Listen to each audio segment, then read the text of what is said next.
풍요롭게 나이 드는 노후 대비 전략 3단계라고 합니다. 현역 시절일 때와 퇴직 후에 자산을 운용하는 단계, 그리고 이제 노후 자금을 꺼내서 쓰기만 해야 되는 단계, 이렇게 3단계로 나눠서 여기 있는 이 강창희 씨가 이제 얘기해 주는 거죠. 실제로 이러한 뉴스들은, 이러한 내용들은 수시로 자주 들여다보면서 부지런히 활용해야 된다라고 저는 생각합니다. 왜냐? 이제 수명이 길어진 시대이기 때문에 우리는 어쩔 수 없이 돈에 좀 더 의존하며 살아야 되기 때문입니다. 돈을 가지고 있어야 아파도 병원에 갈 수 있고, 돈이 있어야 가족들이 뭔가를 원할 때 그 원하는 걸 털어줄 수 있더라는 겁니다. 그렇기 때문에 마냥 소비만 해서는 안 되고요. 소비를 좀 잘 조절해서 우리가 가지고 있는 돈을 좀 잘 운용도 해야 되고 유지도 해야 되고, 너무 이렇게 바닥나지 않게끔 잘 관리하는 것들도 필요하더라는 겁니다. 한 달 벌어서 한 달 먹고 사는 이런 이제 되게 매일같이 쳇바퀴 도는 삶이 아니라, 벌어들이는 것이 비록 적어도 그 안에서 소비를 하고 조금씩 쌓아 나가는, 아껴서 축적해 나가는 그런 삶을 가져갔으면 좋겠습니다. 이래저래 잘 생각하고 분산하고 장기로 내다보고 움직이면 좋을 것 같습니다. 이걸 이제 여기 있는 강창희 씨는 이제 현역 시절에 필요한 모습들이라고 얘기합니다. 그리고 이제 2단계로는 퇴직하고 난 이후에 자산을 운용하는 단계라고 얘기합니다. 이런 거죠.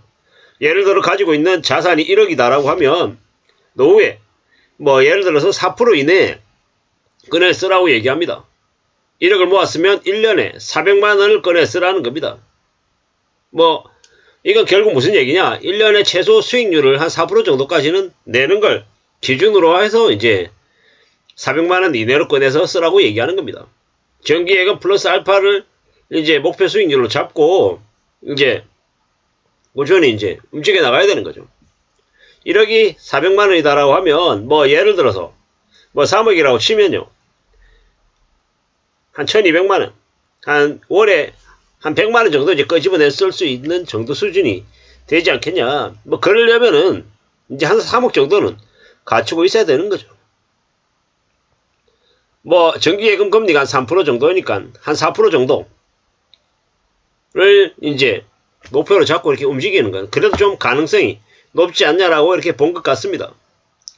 그리고 이제 이래저래 채권들, 그리고 이제 예금과 채권과 주식을 이렇게 비율을 좀 나누어서 분산해서 이렇게 가져가는 것들이 좀 현명하게 필요하다라고 얘기하는 거죠. 그리고 이제 되도록이면 노후 자금에서 가능한 덜 꺼내 쓰는 일을 이제 습관화해야 된다라고 얘기합니다. 덜 꺼내 쓰려면 연금이 필요한 거죠. 연금. 그리고 집을 줄이든 지방을 이사 가든 퇴직 후의 생활비를 줄이기 위한 노력들을 좀 해야 된다고 합니다.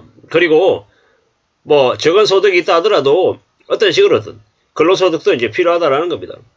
연금이 있어야 되고 절약해야 되고 근로소득도 갖추면서 노후자금에서 덜 꺼내 쓰는 쪽으로 이제 단계를 갖춰가야 됩니다. 그리고 마지막은요, 한 70대 한 후반에서 한 80대 초반쯤부터는 이제 더 이상 일하기도 어렵고 노후자금에서 꺼내서 쓰기만 해야 된다라고 합니다. 그러면 결국 이제 죽기 전까지 이제 원금을 이제 꺼내서 이제 계속 쓰는 쪽으로 이제 봐야 된다고 얘기하는데, 이분이 얘기하는 이제 주요 이제 키워드는 뭐냐? 평생 현역 되는 겁니다. 평생 현역. 저도 이제 그렇게 생각합니다. 평생 일하는 게 필요하다고 생각합니다. 평생 현역은 뭡니까? 소일거리 삼는 거, 소일거리. 아주 큰 돈 아니어도 자기만의 주식기를 살릴 수 있는 그런 이제 일을 이제 가져야 된다는 거죠. 저도 그 얘기는 전적으로 동의하고요. 저도 이렇게 이제 입으로 떠들어대는 걸 좋아라 하잖아요. 이러한 것들을 좀 기반 삼아서 이제 만들어 나가고 싶은 거죠. 그렇게 만들어 나가면 괜찮을 것 같습니다. 돈 걱정 없이 살 수 있을 것 같습니다. 물론 지금도 아주 풍족하고 여유롭게 사는 건 아닙니다. 하지만 이제 나름 그래도 제 스스로 이제 생각하는 것들이 있죠. 첫 번째, 건강하게 지내겠다. 두 번째, 지금 다니고 있는 직장인의 신분을 최대한 오래 유지하겠다.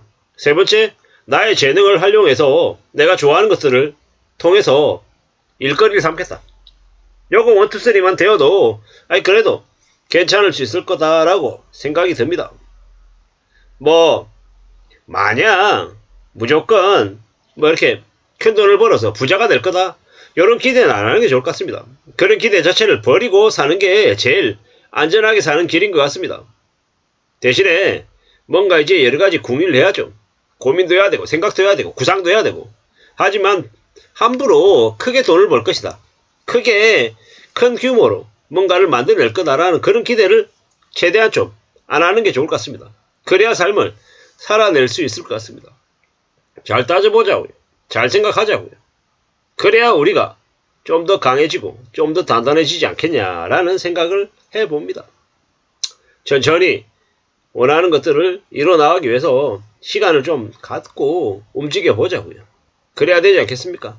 그래야 마음이 이제 좀 푸근해지지 않겠냐라는 겁니다. 뭐 이래저래 우리가 살아가면서 돈을 벌 수 있는 그 기한이라는 게 정해져 있을 겁니다. 아주 길진 않을 거다라는 겁니다.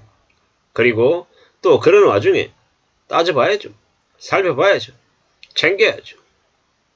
누가 뭐라고 해도 원하는 자기만의 삶을 추구해 나가다 보면 길은 열릴 거다라는 겁니다.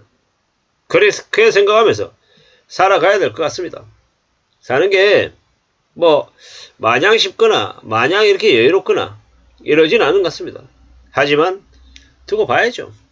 내가 이렇게 멀리 내다보고 오래오래 살 건데 괜찮을 것 아닌가 라고 생각하면서 살아야죠.